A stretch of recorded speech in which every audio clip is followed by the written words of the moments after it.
Saudara, salah satu capaian pada 1 tahun pemerintahan Presiden Prabowo Subianto dan Wakil Presiden Gibran Rakabuming Raka adalah pemerintah dapat menurunkan harga pupuk bersubsidi. Harga pupuk berada di bawah harga eceran rendah atau HET selama ini. Untuk pertama kalinya dalam sejarah program pupuk bersubsidi, pemerintah Republik Indonesia secara resmi menurunkan HET pupuk hingga 20%.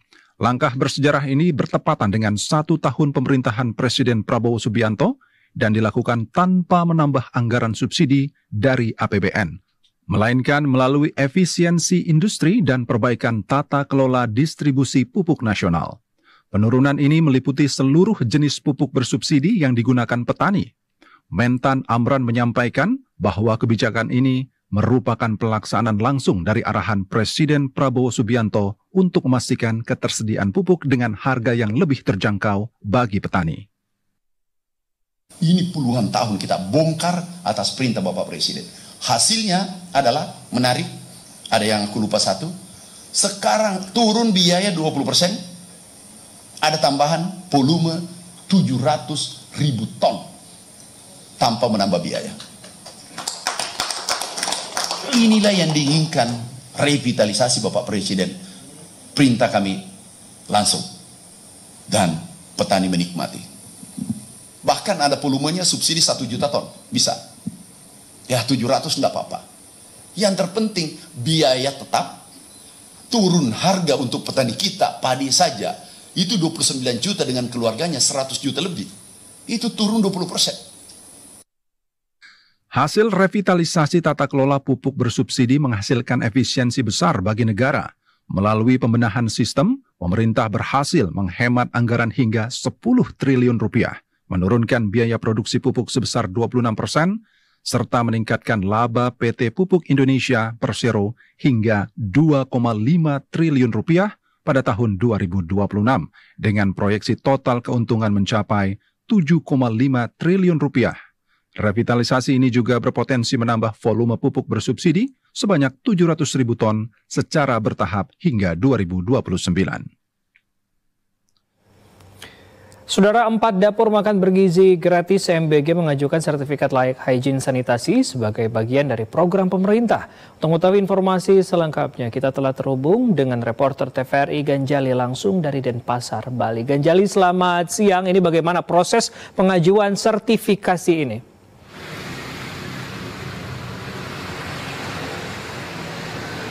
Ya, selamat siang Fajri dan saudara, dapat kami laporkan menindaklanjuti dari aturan yang diwajibkan oleh pemerintah pusat untuk mewajibkan seluruh satuan pelayanan pemenuhan gizi atau dapur MBG di Indonesia untuk mengantongi sertifikat layak hygiene sanitasi. Aturan ini kemudian diberlakukan guna memastikan keamanan pangan serta melindungi kesehatan masyarakat, khususnya anak-anak penerima manfaat dari program makan bergizi gratis. Khususnya di Provinsi Bali, menindaklanjuti aturan tersebut terdapat di Kabupaten Karangasem, di mana terdapat 4 SPPG dapur MBG yang kemudian mengajukan sertifikat layak hygiene sanitasi ke Dinas Kesehatan Karangasem, di antara lain Satuan Pelayanan Pemenuhan Gizi atau SPPG Jasri, SPPG Pertima, dan 2 SPPG yang terdapat di Kelurahan Padangkerta Karangasem. Lebih lanjut, pada Selasa pagi, Dinas Kesehatan menerjunkan tim laboratorium kesehatan atau Labkes untuk melakukan pemeriksaan dan pengujian di 4 SPPG tersebut, yang meliputi pengambilan sampel bahan makanan, sampel makanan yang sudah dimasak, swab alat, dan juga swab penjamahnya serta swab makanan. Dan tidak hanya itu saja, saudara, tim Labkes juga mengambil sampel air dan sanitasi lingkungan. Dan sampel ini tentunya juga dimasukkan ke dalam box khusus guna selanjutnya dapat diuji di laboratorium kesehatan milik Dinas Kesehatan Kabupaten Karangasem. Dan sertifikat layak hygiene sanitasi ini wajib dimiliki oleh setiap satuan pelayanan pemenuhan gizi atau dapur MBG yang bertujuan untuk memastikan bahwasannya dari tempat pengolahan makanan sudah memenuhi standar kebersihan dan keamanan pangan untuk mencegah terjadinya kasus keracunan makanan. Berikut kami hadirkan cuplikan wawancara kami bersama dengan Kepala Dinas Kesehatan Karangasem, Dr. Igusti Bagus Putra Pertama. Mencegah terjadinya hal yang tidak diinginkan khususnya dalam pelaksanaan MBG adalah keracunan makanan, di mana di hulu kita harus kendalikan dengan sertifikat layak sehat ini, yang salah satu pemenuhannya tentu melakukan upaya pencegahan, mulai dari swab alatnya, swab penjamahnya, dan swab makanannya itu diperiksa di lab. Nah ini kebetulan SPPG yang ada di sini ini kemarin minta kepada kami Dinas Kesehatan untuk melakukan itu. Menindaklanjuti aturan ini, saudara, tidak hanya di Kabupaten Karangasem, sementara di Kota Denpasar, Disdikpora Kota Denpasar juga telah mencatat banyak jumlah penerima manfaat dari program makan bergizi gratis ini. Di mana kalau di MBG di Kota Denpasar telah mencapai angka 31.637 orang. Selain sekolah, MBG ini juga diberikan kepada ibu hamil, ibu menyusui, serta balita. Dan hingga saat ini terdapat 8 satuan pelayanan pemenuhan gizi yang ada di Kota Denpasar yang turut menyukseskan program makan bergizi gratis ini. Dan jumlah ini menurutnya belum mencukupi, di mana pihaknya memperkirakan jumlah ideal untuk SPPG di Kota Denpasar berkisar 35 hingga 40 SPPG, karena satu SPPG sanggup melayani hingga 3.000 orang.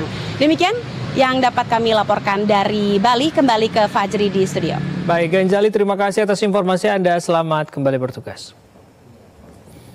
Sementara itu, saudara, program makan bergizi gratis MBG yang dicanangkan oleh Presiden Republik Indonesia Prabowo Subianto dan Wakil Presiden Gibran Rakabuming Raka mendapat respon positif oleh masyarakat dan mahasiswa.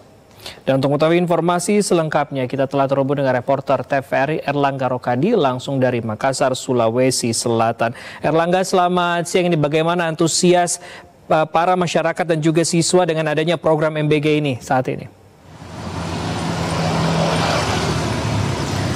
Ya, selamat siang Fajri dan juga saudara, betul sekali bahwa program makan bergizi gratis atau MBG yang digagas dan terus digencarkan oleh Presiden Prabowo Subianto dan Wakil Presiden Gibran Rakabuming Raka ini sudah mulai dirasakan manfaatnya sejak Februari lalu, khususnya di Kabupaten Goa, Provinsi Sulawesi Selatan.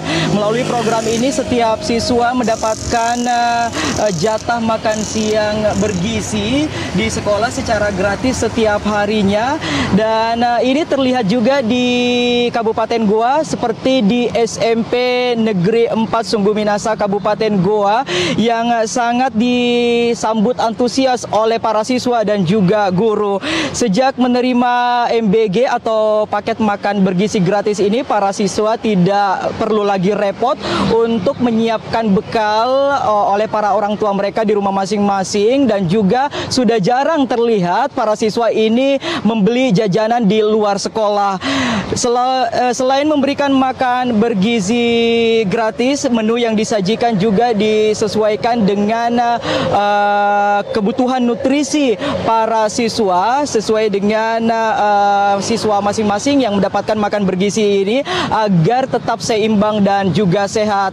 Salah seorang siswa yang ada di Kabupaten Goa, Provinsi Sulawesi Selatan menyampaikan bahwa dirinya sangat senang sejak program makan bergizi gratis ini diimplementasikan di sekolahnya karena menu yang disajikan juga berbeda-beda. Berikut kutipan wawancara kami bersama dengan salah seorang siswa SMP Negeri 4 Sungguh Minasa selengkapnya.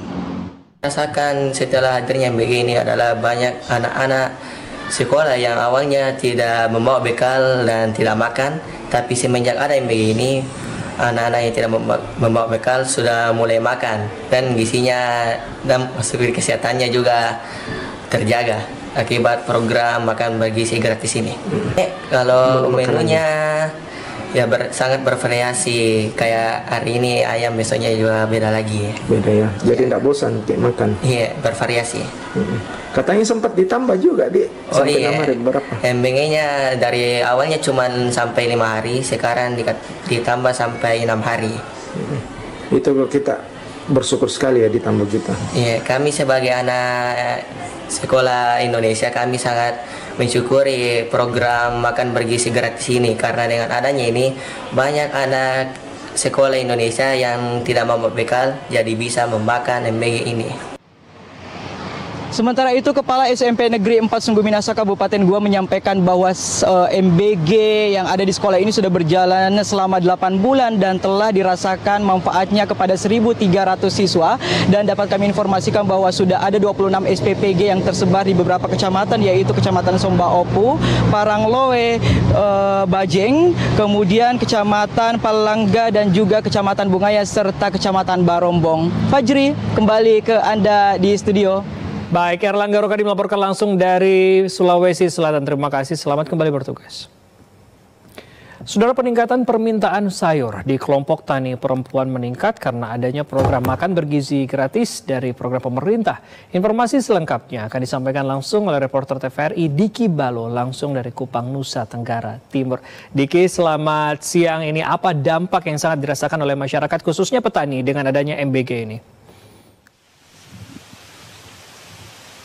Iya, baik, selamat siang Fazil dan juga saudara. Terkait dengan dampak yang dirasakan langsung oleh para petani sayur yang ada di Kabupaten Manggarai ini, memang sejauh ini mereka mengaku bahwa permintaan sayur untuk dapur-dapur yang berada di sekitar Manggarai seperti itu mengalami peningkatan yang cukup signifikan, di mana biasanya mereka menjual ya 1 bedeng saja dalam seminggu. Namun dilaporkan terakhir ini 1 sampai 2 minggu ini memang masyarakat di Kabupaten Manggarai ini juga mengalami peningkatan, khususnya petani sayur, dengan permintaan sayur yang bisa 2 sampai dengan 3 bedeng di setiap minggunya.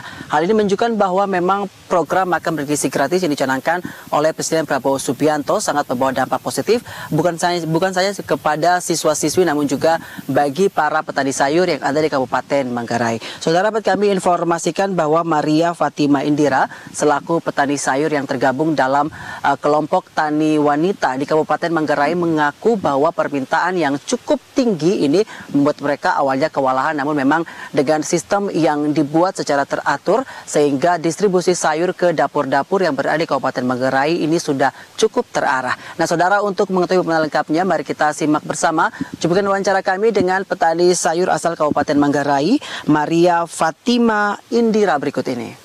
Sangat bersyukur sekali dengan kehadirannya MBG di daerah kami, khususnya di lingkungan ini.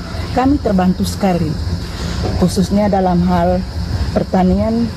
Sayur-sayur kami tidak lagi kami susah untuk menjualnya. Nah, dengan adanya dapur di atas, hasil usaha kami ini langsung ke dapur. Habis yang kedua, kios kami juga. Karena kebutuhan para pekerja di atas ataupun kekurangan yang ada di dapur, mereka selalu belanja di kios kecil saya. Sehingga membantu sekali perekonomian saya. Iya, Fazli dan juga saudara, Maria juga mengaku bahwa dengan adanya makan bergizi gratis ini akhirnya ia juga memperkerjakan beberapa rekan-rekan terkhususnya para petani perempuan yang ada di sekitar rumahnya ini untuk membantu menanam, kemudian menyiram dan juga memproduksi dan mengantar sayur ini ke dapur-dapur yang berada di Kabupaten Manggarai. Sementara demikian, Fazli, kembali ke Anda. Baik, Diki Balo melaporkan langsung dari Kupang, Nusa Tenggara Timur. Terima kasih atas informasi Anda. Selamat kembali bertugas. Saudara, sejumlah organisasi kemahasiswaan menyampaikan apresiasi atas capaian pembangunan selama 1 tahun pemerintahan Prabowo Gibran. Para mahasiswa menilai kepemimpinan Prabowo Gibran menunjukkan arah pembangunan yang positif. BEM Universitas Bina Bangsa bersama Liga Mahasiswa Nasional untuk Demokrasi LMND dan Serikat Mahasiswa Progresif menggelar diskusi bertajuk evaluasi 1 tahun kinerja pemerintahan Prabowo Gibran di Kotak Kopi Serang, Kota Serang, Banten. Kegiatan ini menjadi ruang refleksi dan apresiasi terhadap capaian pemerintah selama 1 tahun terakhir. Dalam forum tersebut, LMND dan Serikat Mahasiswa Progresif menyampaikan apresiasi atas sejumlah program yang dinilai berhasil, terutama di bidang pembangunan infrastruktur, peningkatan kesejahteraan masyarakat, dan penguatan stabilitas nasional. Kedua organisasi mahasiswa ini menyatakan dukungan terhadap visi pemerintahan yang dinilai konsisten menjaga arah pembangunan dan kemandirian bangsa. Kendati demikian, para mahasiswa juga mendorong agar pemerintah terus membuka ruang partisipasi publik termasuk dari kalangan kampus dan generasi muda. Melalui dukungan ini, LMND dan Serikat Mahasiswa Progresif menegaskan siap menjadi mitra kritis yang konstruktif demi terwujudnya pemerintahan yang berpihak pada rakyat.